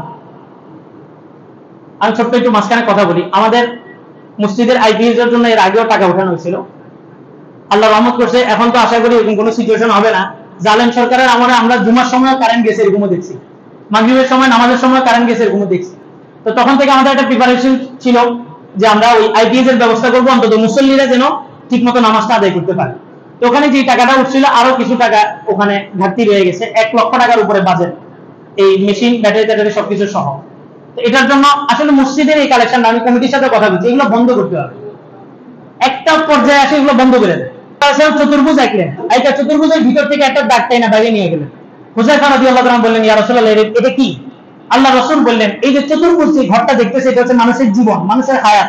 আর চতুর্ভুজের ভিতর থেকে যে রেখাটা বাইরে নিয়ে গেছি, হায়াতুস সাহাবার মধ্যে একদম নকশা আঁকা আছে, বলে যে এই রেখাটা হচ্ছে মানুষের আশা। মানুষের জীবন যতটুকু, তার আশাটা তার চাইতে অনেক বেশি। আপনার কাছে আছে 10 টাকা, আপনার প্রয়োজন অনেক কিছু, টুপি লাগবে, জামা লাগবে, চশমা লাগবে, জুতা লাগবে, গাড়ি লাগবে, বাড়ি লাগবে, আপনার খিদাও লাগবে। আপনার হচ্ছে প্রথম প্রয়োজন নিরূপণ, উপকরণ নির্ধারণ, আপনি কোনটাকে আগে খরচ করবেন। আপনি কি আগে টুপি কিনবেন, না আগে জামা কিনবেন, না আগে আপনার খিদা লাগছে ওই খিদা নিবারণ করবেন। প্রয়োজন নিরূপণ, উপাদানের আয়ের সুষম বন্টন, এবং এই 10 টাকা এক ধাপে খরচ করে ফেলেন না। এই অর্থনীতির চতুর্থ স্টেপটা হচ্ছে ডেভেলপমেন্ট, তারাতি। আপনি 10 টাকাকে চিন্তা করেন কিভাবে 20 টাকা করা যায়। এই 4টা মূল বুনিয়াদের বাহিরে যেই চাবে সে সুদী কারবারে জড়িত হতে হবে। তো ওনাদেরকে আমি বললাম যে দেখেন, আপনাদের যতটুকু প্রয়োজন একটা ইসলামী ব্যাংক পরিচালনার জন্য, আপনাদের সার্ভিস দেওয়ার জন্য যতটুকু প্রয়োজন, শরীয়ত এটাকে বৈধভাবে একটা পন্থা দিয়েছে। আমি ওনাদের কাছে পন্থাগুলো উপস্থাপন করলাম। ওনাদের শরিয়া বোর্ড আছে, একটা শরিয়া বোর্ড আছে। শরিয়া বোর্ডের মধ্যে মুফতি শামসুদ্দিন জিয়া সাহেব একজন আছে পটিয়া মাদ্রাসা, আরেকজন আছে কামাল উদ্দিন জাফরি সাহেব। ওনাদের সাথে আমরা 21 সালে একটা বৈঠকের মধ্যে আমরা ওনাদেরকে 50 থেকে 60টা প্রশ্ন করছি ইসলামী ব্যাংকের উপরে। ওনারা সর্বশেষ যে জবাবটা দিয়েছেন যে আমরা শরিয়া বোর্ড, আমরা শুধুমাত্র মাসালা বলি, বাস্তবায়ন করা ইসলামী ব্যাংকের কর্মকর্তাদের দায়িত্ব। শুধুমাত্র তাদের সদিচ্ছা না থাকার কারণে আমরা যেভাবে মাসালা বলি এই মাসালাটা মাঠ পর্যায়ে বাস্তবায়ন হয় না। এবং কালকে আমি ওনাদেরকে স্টেট ভাবে এটা বলছি, আমি বলছি আপনারা শরিয়া বোর্ড থেকে যে মাসালাটা আপনাদেরকে দেওয়া হয় আপনারা মাঠ পর্যায়ে এটা বাস্তবায়ন করেন না। কেমন? শরিয়া বোর্ড থেকে বলা হয়েছে একজন মানুষ অন্যান্য ব্যাংকে যাবে, 1 লক্ষ টাকা নিবে, 1 লক্ষ টাকার বিনিময়ে 1,10,000 টাকা দিবে, যেটা সম্পূর্ণ সুদ। ইসলামী ব্যাংক কি করে? ইসলামী ব্যাংক একটু ঘুরায় করে। আর শরীয়তের নিয়ম হচ্ছে যে কোনো জিনিস একটু ঘুরায় করা। একটা মেয়ের সাথে জেনা করা জায়েজ আছে নাই, কিন্তু এই মেয়েটাকে বিবাহ করেন তার সাথে, এটা জায়েজ। গরুর গোশত এমনি খাওয়া জায়েজ না, কিন্তু এটাকে একটা প্রসেসিং জবের মাধ্যমে আনেন, বিসমিল্লাহ করেন, তারপরে এটা কি জায়েজ। অন্যের জিনিস আপনার জন্য খাওয়া জায়েজ নাই, ওটাকে কিনেন, মালিকানা আনেন, এটা আপনার জন্য জায়েজ। ইসলামী ব্যাংক যেটা করে সেটা হচ্ছে আপনি 1 লক্ষ টাকা আপনাকে নগদ দিবে না, আপনি 1 লক্ষ টাকা দিয়ে কি করবেন? আপনি একটা বাইক কিনবেন। তো ইসলামী ব্যাংক এই বাইকটা কিনবে, কেনার পরে আপনার কাছে 1,10,000 টাকা বিক্রি করবে। দুজনের উপকার। আপনার কি উপকার? আপনার কাছে টাকা নাই, ইসলামী ব্যাংক আপনার টাকাটার যোগান দিল। ইসলামী ব্যাংকের কি উপকার? আপনার কাছে এই হুন্ডাটা বিক্রি করার মাধ্যমে সে 10,000 টাকা লাভ করলো। এটা হচ্ছে শরিয়া বোর্ডের মাসালা। তবে দুইটার জন্য শর্ত হলো দুইটার মজলিস ভিন্ন হইতে হবে, বৈঠক ভিন্ন হইতে হবে। এটাকে বলে বাইরে মুতারাবা। মানে হচ্ছে আমি এখন এই ডায়েরিটা একই মজলিসে এখানে বসে ওনার কাছে বিক্রি করলাম, আবার ওনার কাছ থেকে আমি কিনলাম, এটা জায়েজ নেই। আমি ওনার কাছে বিক্রি করছি 10 টাকা, উনিও চলে গেছে, আমিও চলে গেছি, কথা আবার দেখা, বললাম যে ডায়েরিটা আমার লাগবে, তো বলে যে 10 টাকা বিক্রি করছেন, এখন 20 টাকা নিতে হবে। তো ইসলাম বলে যে জায়েজ, কোনো সমস্যা নেই। কিন্তু এক বৈঠকের মধ্যে দুটোটা করলে এটা না জায়েজ। ইসলামী ব্যাংক ওনারা যেটা করেন, ওই গ্রাহককে ডাকেন, ডাইকা কোম্পানি থেকে প্রোডাক্টটা কিনেন, নিজেও হস্তগত করেন না, সরাসরি গ্রাহকের হাতে দিয়ে দেন, এটা সম্পূর্ণভাবে সুদ। এটা সুদ। আমি এটার ব্যাপারে ওনাদের সাথে আলোচনা করছি। আসলে সমস্যাটা এই পাবলিক সেন্টিমেন্ট, এনারা মনে করেন মোল্লা মৌলভী আবার কি বুঝে, ইসলামী ব্যাংক সম্পর্কে কি বুঝে। উনি আমার এই প্রশ্নগুলো সদুত্তর দেন নাই, তা আমাকে রিকোয়েস্ট করছেন, আসার সময় কিছু হাদিয়া দিয়েছেন, আমি হাদিয়াটা ওনাদের ওখানেই রেখে আসি। আমাকে বলছেন যে জনগণকে যেন আমি একটু বলি, ওনারা যেন ইসলামী ব্যাংকের জন্য হয়, ডিপোজিট হয়। ইসলামী ব্যাংকে আমি আবেদন করছি সর্বশেষ, আমি বলছি আপনারা যেহেতু কেন্দ্রীয় ব্যাংকের অধীনে আছেন, আপনাদের কেন্দ্রীয় ব্যাংকের অধীনে থাকার কারণে 1% হলেও সুদী কারবার করতে হবে। আপনারা শাসিত প্রতিষ্ঠান হয়ে যান, কেন্দ্রীয় ব্যাংকের অধীন থেকে বেরিয়ে যান, অথবা আপনারা কেন্দ্রীয় ব্যাংকে আপনাদের ফর্মালিটি দেন যে ইসলাম এভাবে এভাবে বলছে, আমরা এভাবে এভাবে চলবো। কেন্দ্রীয় ব্যাংক যদি না মানে তো আমরা পুরো বাংলাদেশের তৌহিদি জনতার রাস্তায় নামবো, আপনাদের সাথে থাকি। উনি আমাকে বললেন যে এটা অসম্ভব। অথচ ইসলামী ব্যাংকের সূচনা যদি উনি জানতেন, উনি কথা বলতো না। ইসলামী ব্যাংকের সূচনা ছিল 8-10 জন হুজুর, আমার মতো এরকম লেবাসদারি, এনারা উদ্যোগ নিলেন যে একটা ইসলামী ব্যাংক প্রতিষ্ঠা করতে হবে। কিভাবে করবে? তো মনে করেন 10 জন হুজুরকে ইসলামী ব্যাংক টাকা দিল, বললো যে আপনারা ব্যবসা করেন, প্রফিট যেটা হবে সেটা ধরে আমরা ব্যাংক চালাবো। তো এই 8-10 জন হুজুর যখন টাকা পেয়ে গেছে, তখন এবার ওনারা বছর খানিক পরে এসে বললেন যে আমরা ব্যবসায় লস খেয়েছি। অথচ যাচাই বাছাই করে দেখা গেছে প্রত্যেকের ডুপ্লেক্স বাড়ি ছিল, বাড়ির মধ্যে হরিণ রাখার জন্য যে খাঁচাটা ব্যবহার করেছে, খাঁচাটার দাম 2 কোটি টাকার উপরে ছিল। তখন ইসলামী ব্যাংক বাধ্য হয়ে কেন্দ্রীয় ব্যাংকের অধীনে যায় তারা প্রতিষ্ঠিত হতে হয়েছে। প্রথম কিন্তু সাহিত্য শাসিত প্রতিষ্ঠান ছিল। এখনো আমি বলছি, আপনারা শুধুমাত্র ঘোষণা দিচ্ছেন যে আমরা ইসলামকে মানবো, যতটুকু পারি মানবো, পুরা বিশ্বের মুসলমানরা আপনাদের পাশে দাঁড়ায় গেছে, শুধুমাত্র ঘোষণা দিচ্ছেন। এবং আপনাদের নিয়মটাকে অন্যান্য 8-10টা বিদেশি ব্যাংক বাধ্য হয়েছে তারা এই সিস্টেমটা তাদের মধ্যে দিতে। ইসলামী ব্যাংকওয়ালাদের ব্যাপারে যেটা আমি এখন এতটুকু বলতে পারি, ইসলামী ব্যাংকেও সুদ আছে, অন্য ব্যাংকেও সুদ আছে। অন্য ব্যাংক ওনারা বলে যে আমরা সুদি কারবার করি, আর ইসলামী ব্যাংক ওনারা বলে যে আমরা সুদি কারবার করি না, সর্বোচ্চ চেষ্টা করি আমরা এটা থেকে বাইরে আসার জন্য। তবে আমাদের সদিচ্ছা না থাকার কারণে আমরা এটা পরিপূর্ণ বাস্তবায়ন করতে পারি না। এই ক্ষেত্রে আমি এতটুকু বলতে পারি যে আপনারা যারা ব্যাংকিং লেনদেন করবেন ওনারা অন্য 8-10টা সুদি ব্যাংকের চাইতে ইসলামী ব্যাংকে লেনদেন করা আপনাদের জন্য ওয়াজিব। যারা ব্যাংকিং কারবার করতেছেন এনারা অন্য 8-10টা সুদি ব্যাংকের তুলনায় ইসলামী ব্যাংকে প্রাধান্য দিতে হবে, এতটুকু বলতে পারি। কিন্তু ইসলামী ব্যাংকিং করেন যতদিন পর্যন্ত ওনারা সুদমুক্ত না হবে পরিপূর্ণ, ততদিন পর্যন্ত আমরা এই কথাটা বলতে পারবো না। এক হুজুর সেখানে দাঁড়ায় বললেন যে ইসলামী ব্যাংকের ব্যাপারে আরো গবেষণা করতে হবে, ঠিক আছে। তো উনি বললেন যে একজন ওনাকে প্রশ্ন করছে যে হুজুর ইসলামী ব্যাংকে টাকা রাখা কি জায়েজ আছে, বা ইসলামী ব্যাংকে চাকরি করা জায়েজ আছে কিনা। তো উনি জবাব দিচ্ছেন আমার পিছনে যে নামাজ পড়ছেন নামাজ পড়া জায়েজ আছে কিনা। তো বলে যে কি বিষয়, বলে যে আমি তো বিনা ওযুতেও নামাজ পড়াইতে পারি। তা আমার উপরে যেমন বিশ্বাস করছেন ইসলামী ব্যাংকে একটা শরিয়া বোর্ড আছে, ওই শরিয়া বোর্ডের উপরে বিশ্বাস করে আপনারা লেনদেন করতে হবে। এটা একদম বোগাস কথা। উনি সম্পূর্ণভাবে শরীয়ত বিরোধী একটা কথা বলছেন, বড় পর্যায়ে বড় মাপের একজন আলেম, উনি সম্পূর্ণ শরীয়ত বিরোধী কথা বলছেন। ওযু ছাড়া নামাজ পড়াইলে এটা কেউ জানেই না, এটা ভিন্ন বিষয়। কিন্তু ইসলামী ব্যাংকের কার্যক্রমটা আমরা সবাই দেখতেছি মাঠ পর্যায়ে। তো ওনাদেরকে অনুরোধ থাকবে শরিয়া বোর্ড যেভাবে বলতেছে, যেভাবে যতটুকু বলতেছে আপনারা মাঠ পর্যায়ে সেটা ততটুকু বাস্তবায়ন করেন। কারণ আমাদের ভিতরে এখন হচ্ছে ঐক্যের একটা চাহিদা, সবাই এক থাকতে হবে। আমরা এক থাকবো, তবে আমাদের মতাদর্শটি বিক্রি না করে না। ইসলাম প্রতিষ্ঠার ক্ষেত্রে সবাই আমরা কি হবো, এক। জামাত ইসলামের গঠনতন্ত্রের মধ্যে পাকিস্তানের জামাত ইসলামের গঠনতন্ত্র এখনো পরিবর্তন হয়নি। বাংলাদেশের জামাতের যে গঠনতন্ত্রের মধ্যে কিছু পরিবর্তন আসছে। ওনারা সবচেয়ে বড় যে দুইটা সমস্যা ছিল নবী রাসূল এবং সাহাবীদের বিষয়, ওনারা ওনাদের গঠনতন্ত্রের মধ্যে এই দুটো জিনিসকে পরিবর্তন করছেন। ওনারা বলছেন আল্লাহ রাসূল সাল্লাল্লাহু আলাইহি ওয়াসাল্লাম সহ এবং সমস্ত নবীরা হকের মাপকাঠি। কারণ কি, নবীদেরকে আপনি যখন বলবেন যে নবীরা হকের মাপকাঠি নয়, নবীদের দ্বারা ভুল হয়েছে, আচ্ছা বলেন নবীরা কি নিজে কোনো কাজ করতো না, আল্লাহর আদেশে করতো? আল্লাহর আদেশে। তাহলে আপনি যখন বলবেন যে নবীদের ভুল হয়েছে, তাহলে কার ভুল হয়েছে? আল্লাহর ভুল হয়েছে। নাউযুবিল্লাহ, কত বড় কথা। তো এই বিষয়টা ওনারা ক্লিয়ার করছেন যে নবী রাসূলুল্লাহ সমস্ত নবীরা হচ্ছেন মাসুম, নিষ্পাপ।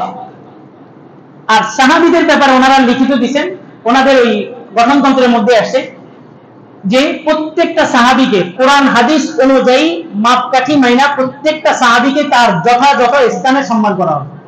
আমাদেরও বক্তব্য এটা। ওনারা বলছেন নবী রাসূল ছাড়া পৃথিবীর কোন মানুষ ভুলের ঊর্ধ্বে নয়, সাহাবায়ে কেরামও ভুলের ঊর্ধ্বে নয়, এটা আমরাও বলি। কিন্তু সাহাবায়ে কেরাম সমালোচনার ঊর্ধ্বে। আচ্ছা আমাদের বাপ মা কি ভুলের ঊর্ধ্বে? প্রত্যেকের মা বাবার ভুল আছে না? কিন্তু এটা কি সমালোচনার বিষয়? সমালোচনার বিষয়। সাহাবীদেরও ভুল আছে, ওই ভুলগুলোর মাধ্যমে আমাদের ইসলামের অনেকগুলো বিধান আমাদের জন্য সহজ হয়ে গেছে। কিন্তু এই সাহাবীকে সমালোচনার পাত্র বানানো যাবে না। আল্লাহ রাসূল বদদুয়া করে গেছেন, আল্লাহ ফি আসহাবি, আয় আল্লাহ আমার সাহাবীদের ব্যাপারে লা তাত্তাখিযুহুম গরাদাম মিন বাদি, তোমরা আমার পরে আমার সাহাবীদের বিষয় নিয়ে সমালোচনা করো না। ফামান আহাব্বাহুম ফাবিহুব্বি আহাব্বাহুম, যে ব্যক্তি আমার সাহাবীকে মহব্বত করবে আমি রাসূল তাকে মহব্বত করব। আর যে ব্যক্তি রাসূল সাহাবীদের সাথে বিদ্বেষ করবে আমি রাসূল তার সাথে বিদ্বেষের ঘোষণা দিয়ে যাচ্ছি। তো সাহাবায়ে কেরাম সমালোচনার ঊর্ধ্বে। তো ওনারা যে কলামটা বসাইছেন সেটা হচ্ছে যে আল্লাহ রাসূলের পরে আমরা কাউকে ভুলের ঊর্ধ্বে মনে করি না, তবে সাহাবায়ে কেরাম প্রত্যেকেই তার যথাযথ স্থানে সম্মানিত। আমরা সেটাই বলি। সর্বপ্রথম স্টেপ হচ্ছে খুলাফায়ে রাশিদিন, 4 জন সাহাবীর মর্যাদা। তারপর আশারায়ে মুবাশশারা যে 10 জনের ব্যাপারে রাসূল জান্নাতের গ্যারান্টি দিয়ে গেছেন। এরপরে বদরি 313 জন সাহাবী, এরপরে পারাক্রমে প্রত্যেক সাহাবীর স্টেপ আসে। শুনেন, আকীদা নিয়ে যে দ্বন্দ্বগুলো আমরা করি এগুলো করে আমার মতো লেবাস দ্বারা এরা, আমার মতো পাবলিক কি আকীদার কি বুঝে? এই আমার মতো লেবাস হলো হুজুর এই অমুকের এই সমস্যা, অমুকের এই সমস্যা। সবচেয়ে বড় বিষয় হচ্ছে এই হেফাজতকে হাতে রেখে, কওমি মাদ্রাসাকে হাতে রেখে জামাতের প্রত্যেকটা নেতারা যখন ফাঁসি দেওয়া হয়েছে। বাস্তবতা বুঝেন, কারো বিরোধিতা করছেন। আমি নিজে কওমি ছাত্র, আমি কওমি বিরোধী কেন বলি? কিন্তু রাজনৈতিক পলিটিক্সটা আপনারা বুঝেন। এই কওমি মাদ্রাসার উস্তাদদেরকে হাতে রেখে জামাতের সমস্ত নেতাগুলোর ফাঁসি দেওয়া হয়েছে। এবার জামাত শেষ, এবার কওমি সবগুলোর বেড়ে জেলখানা ঢুকে নিয়েছে। আপনি কি মনে করেন এইবার যদি স্বাধীনতা না হইতো তো যে কাটা মাঠে আছিল সবগুলো আরো 12টা বাজে? এই জিনিসটা বুঝতে হবে। এনায়েতুল্লাহ কাশ্মীরি রহমাতুল্লাহ আলাইহি 200 বছর আগে একটা ভবিষ্যৎবাণী করে গেছেন। ওনার ওই কিতাবটা এখন কোথাও পাওয়া যায় না। আমি একটা কিতাবের অর্ডার দিয়েছি গত 5 দিন, আমি আফগানিস্তানে আল্লাহকে দেখেছি, কিতাবের নাম আমি আফগানিস্তানে আল্লাহকে দেখেছি। এই কিতাব 16 থেকে 20 বছর পর্যন্ত কোন লাইব্রেরিতে বিক্রি করা নিষেধ ছিল। এমনকি ঢাকার কিছু কিছু লাইব্রেরিতে বিক্রি করার কারণে লাইব্রেরিওয়ালাদেরকে জেলখানায় ঢুকে নিয়েছে। আচ্ছা বলেন, আমি আফগানিস্তানে আল্লাহকে দেখেছি, এই কিতাবের ভিতরে কি লেখা আছে না আছে এটা কি সরকারি লোক বুঝছে না আমার মতো হুজুররা যায় বুঝেছে? আমার মতো হুজুররা যায় বুঝেছে। যারাই দেখবেন এখন এই সিচুয়েশনের মধ্যে ঐক্যের ভিতরে এসে ফাটল ধরাবে, ওনাদেরকে 2-4টা প্রশ্ন করবে। বলবেন যে আমরা কি, বলবে যে আমরা আহলে সুন্নাত ওয়াল জামাত। তো ওনাকে বলবেন আহলে সুন্নাত ওয়াল জামাত আমাদেরকে কেন বলা হয়, আমাদেরকে আহলে সুন্নাত ওয়াল জামাত কেন বলা হয়? আরেকটা প্রশ্ন করবেন, মোজা আছে না, মোজা, আমরা শীতকালে মোজা পরি না, মোজার উপরে মাছের করা, এই সম্পর্কে আহলে সুন্নাত ওয়াল জামাতের কি আকীদা? বাস, সব গরম হয়ে যাবে। এগুলো আমার জানা আছে। তো যারা এগুলো নিয়ে নাচানাচি করে, এগুলো আকীদা সম্পর্কে একদমই পড়াশোনা নেই, কোনো পড়াশোনা নেই। যুগের একটা চাহিদা হিসাবে আমাদের ভারত আন্দোলনের আগে দিয়া ওসমানী মাঠের মধ্যে এই জামাত ইসলামের সাথে আমাদের দেওবন্দি আকাবেরা একসাথে হয়েছে, একসাথে আন্দোলন করছে, রেশমি রুমাল আন্দোলন সবাই একসাথে করছে। গোলাম মজুদ্দিন মরহুমের সাথে কাদিয়ানী বিরোধী আন্দোলনে আমাদের উলামায়ে কেরাম, আকাবের উলামায়ে কেরাম নিয়ে সবাই একসাথে হয়েছে। চিন্তাগত যেগুলো ব্যবধান ছিল এগুলো সমাধানযোগ্য। আর আকীদার বিষয় নিয়ে আপনি কথা বলেন না, আপনারা এক থাকেন। বিএনপি আওয়ামী লীগ বাদ করে, বিএনপি ছেলে করে আওয়ামী লীগ বাদ করে, জামাত ছেলে করে তাবলীগ, তো কি আপনারা একসাথে খানা খেতেছেন না? এগুলো ভেদাভেদ সবার ব্যক্তি পরিচয় থাকতে পারে, সব ভেদাভেদ ভুলা এখন খেলাফত প্রতিষ্ঠার জন্য সবাই এক হয়ে যাবে। আর খেলাফত যতদিন পর্যন্ত কায়েম না হবে, এই কোন তন্ত্র মন্ত্র দিয়ে আপনি কিছু করতে পারবেন না। গণতন্ত্রের যে চারটা মূলনীতি আপনার মানলাম, আজকে আপামো কালীচাঁদ গেছে, জামাত এবং চরমোনাই একসাথে হয়ে গেল, সংসদে আসন আছে 300টা। ছোট্ট একটা এক্সাম্পল দিতেছি যে গণতন্ত্র আমাদের কোনো কতটা ক্ষতি। আসন আছে 300, আমাদের হুজুরদেরকে দিল 140 অথবা 145 অথবা 149টা আমাদের হুজুরদেরকে দিল, বাকি 151টা কাদের হাতে? তাদের হাতে। এই গণতন্ত্রের সংসদের নিয়ম হচ্ছে, সংসদের অধিকাংশ মানুষ যদি বলে মদ হালাল, তো মদ হালাল। গণতন্ত্রের অধিকাংশ মানুষ যদি বলে পতিতালয় হালাল, তো পতিতালয় হালাল। বিগত দিনে আমরা এটাই দেখছি। মদের লাইসেন্স দিচ্ছে কেন? আপনি কি মনে করেন তারা কি জানে না? জানে। সংসদে এটা আইন পাস হয়েছে, সমস্ত মানুষ, বেশিরভাগ মানুষ বলছে মদ হালাল, মদ এটা স্বাস্থ্যের জন্য উপকারী। তারা দলিলও দিছে, কুলফি মাইসকুন কাবি ওমানাফি ওয়ালিন্নাস, আল্লাহ তাআলা বলছে মদের মধ্যে কিছু উপকারিতা আছে, কোরআন দিয়ে দলিলও দিছে। তারপরে যে মদের লাইসেন্স দিছে, পতিতালয়গুলোর লাইসেন্স হয়েছে কেন? বলে যে একটা মানুষ তো 24-25 বছর আগে বিয়ে করতে পারবে না, বিয়ে করলে তো তারা আমরা উঠে নিয়ে আসবো, তো 24-25 বছর পর্যন্ত সেই যৌন চাহিদারা কোথায় পূরণ করবে? তার জন্য জায়গায় জায়গায় সরকারি লাইসেন্স দেওয়া কিছু পতিতালয় ছিল। এইটা হচ্ছে গণতন্ত্রের ফর্মুলা। আর ইসলামী খেলাফত বলে পুরা বাংলাদেশ নয়, পুরা বিশ্বের সবাই মিলে যদি বলে মদ হালাল, তো ইসলামের বিধান হচ্ছে মদ হারাম, এটাই চূড়ান্ত থাকবে। এটা হচ্ছে খেলাফতের স্বাদ। আর যে সমস্ত জিনিসগুলাকে মানুষের নলেজ দিয়ে বুঝতে চায়, আদৌ ওই জিনিসগুলা মানুষের জন্য উপকারী নয়। আল্লাহ, প্রত্যেকের জায়গা থেকে সচেষ্ট থাকবেন। কিছুদিন আগে একটা ভিডিও সবাই দেখছেন, নারী তাকে তার স্বামী মারছে বা স্বামীর উপর একটা অপবাদ, মুখ চিরা ফেলেছে। এই নারীর বক্তব্য সে স্বাধীন নয়, সে স্বাধীনতা চায়। কি স্বাধীনতা? বলে যে আমার স্বামী আমাকে স্বাধীনতা দেয় না। কি স্বাধীনতা চাও? বলে যে আমি আমার স্কুল ফ্রেন্ডের সাথে একটু ঘুরতে যাবো, আমার স্বামী আমাকে এটা দেয়। স্বামী বলে যে আমি তোমাকে নিয়ে যাবো ঘুরতে, স্বামী বলতেছে আমি নিয়ে যাবো, আর ওই মহিলা বলতেছে আমি তোমার সাথে যাবো না, আমি আমার ফ্রেন্ড সার্কেলদের সাথে যাবো। এরপরে এই স্বামী এই মহিলার উপর হাত তুলছে, এই মহিলা এখন ভিকটিম হয়ে সবাই ইমোশনের কাজে লাগে। কি একটা অবস্থা! আল্লাহ রাসূল বলেন কোন মুসলমানের যদি গায়রত থাকে, তো তার বিবি পরকিয়া করছে, জানার সাথে গর্দান তরবারি দিয়ে উড়িয়ে দিবে, এটাই সমাধান। আর কি? আমার বিবি আরেকজনের সাথে পরকিয়া করবে, আমি আবার তাকে বলবো তার সাথে ঘুরতে, তার তো উচিত ছিল গর্দান উড়িয়ে দেওয়া। একজন মহিলা, যে কোনো একজন মহিলা, আমি নাম বললাম না, চাইছিলাম এখানে আলোচনা থাকতে, আমার এক মুসল্লির ব্যাপারে কমপ্লেইন নিয়ে আমার মসজিদের দরজায় আসছে। আমি বিষয়টা সমাধান চাইতেছি, এই জন্য গরম কথা বললাম না। দেখেন, শীতকালে আমাদের কম্বলের প্রয়োজন নাই, ল্যাপের প্রয়োজন নাই। এখন আপনি যদি রাত্রে যায় এটা ভিজা ফেলান, এটা কি বুদ্ধিমানের কাজ? না। আপনি পুরুষ, আপনি সারাদিন বাহিরে বহু শ্রম দিচ্ছেন, আল্লাহ নাহার মাআশা, সারাদিন কাজ করছেন, রাতে বাসায় যে একটু আরাম নিবেন, আপনি বাসাটাকে কেন উত্তপ্ত করে রাখছেন? একটা নারীকে বানানোই হয়েছে, আল্লাহ রাসূল বলেছেন নাকিসুল আকল, তাকে বুদ্ধি দেওয়া হয়েছে অর্ধেক, তাকে বানানো হয়েছে আপনার বাম পাশের পাঁজর থেকে, বাঁকা হাড্ডি থেকে। এটাকে সোজা করতে গেলে এটা ভেঙে যাবে। তার সব আব্বার সব কিছু ছেড়ে, মা বোন সবকিছু ছেড়ে আপনার কাছে আসছে, আপনার কি চান?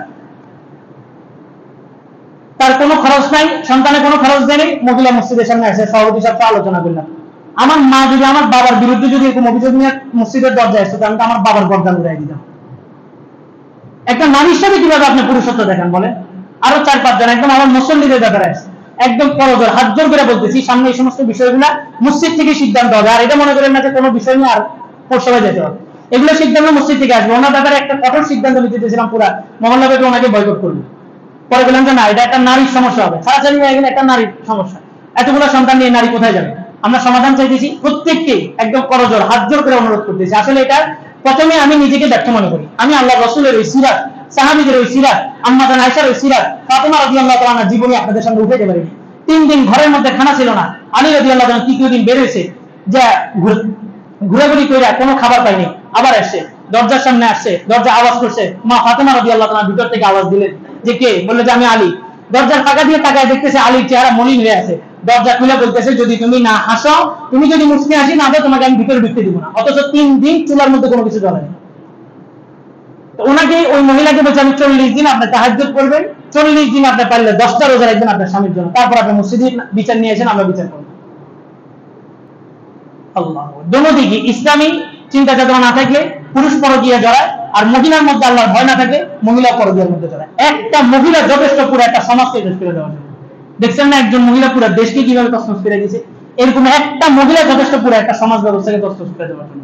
আল্লাহ রাসূলের একটা হাদিস বলে আমি আলোচনা শেষ করতেছি। রাসূল বলেন, তোমার ভিতরে যখন কোন পরনারীর প্রতি মহব্বত আসবে, অথবা কোন একটা বেশ ছেলে, বেশ বলা সবিহুল ওয়াজ, যার মুখের মধ্যে কোনো দাড়ি নেই, সমকামিতা, কোন একটা পুরুষ ছেলের প্রতি যখন তোমার কোনো আকর্ষণ আসবে, অথবা কোন একটা মহিলার প্রতি, বেগানা মহিলার প্রতি তোমার যখন আকর্ষণ আসবে, অথবা তুমি যদি মহিলা হও কোন পুরুষের প্রতি, পরপুরুষের প্রতি যখন তোমার আকর্ষণ বাড়বে, তুমি নিশ্চিত থাকো আল্লাহ তাআলা তোমার উপরে রাগান্বিত হয়ে আছে। আর আল্লাহ তাআলা বলছেন, আমি যার উপরে রাগান্বিত হয়ে থাকি তার দিলের থেকে আমি উইঠা অন্য গায়রুল্লাহকে তার দিলের মধ্যে বসাই দিই। যখনই আপনার দিলের মধ্যে কোনো বেগানা নারীর প্রতি মহব্বত ঢুকবে, তখনই আপনি মনকে বলবেন যে এই অবস্থায় আমার আল্লাহ আমার উপর নারাজ হয়ে আছে। আর আপনি যখন চাইবেন যে আমাদের স্বামী স্ত্রীর ঝগড়ার মাধ্যমে শয়তান খুশি না হোক, তখন দেখবেন যে ঝগড়া হবে না। দুইজনের একদিন চুপ থাকেন না, তাহলেই তো শেষ। সে যখন রাগ হয়েছে আপনি চুপ হয়ে যান, আপনি যখন রাগ হবে সে চুপ হয়ে যাবে, চুক্তি করে নেন, আর জীবনে কোনোদিন কি হবে না? ঝগড়াঝাটি হবে না। আল্লাহ তাআলা বুঝার আমল করার তৌফিক দান করুন। যারা কবলাল জুমা 4 রাকাত সুন্নাত পড়েন,